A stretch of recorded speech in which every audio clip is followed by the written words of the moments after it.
Hei, mina olen Kevin Aus. Ma olen 22-aastane noormees ja mulle väga meeldib luua videoid, mis panevad inimesed unustama, et nende bussipeatus oli juba 3 peatust tagasi ja mis võtaks kogu nende tähelepanu. Olen monteerimisega kokku tegelenud juba üle 8 aasta. Alustasin videote tegemisega juba 12-aastaselt kui tegin oma YouTube'i kanali aastal 2015.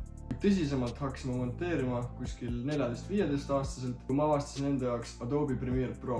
Alustasin 2015. aastal oma YouTube'i teekonda igapäevaelu vlogidega. Mingil ajahetkel avastasime enda jaoks flippimise, need backflipid ja kõik siuksed asjad ning hakkasin sellega seoses YouTube'is sisu looma. Samuti ma olen õppinud ka Haapsalu Kutsehariduskeskuses, omandasin seal 4. taseme IT nooremspetsialisti eriala.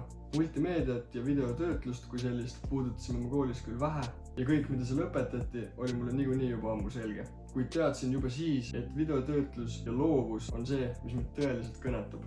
Monteerimine ei ole minu jaoks lihtsalt töö. See on viis, kuidas jutustada lugusid ja panna emotsioon ekraanil elama.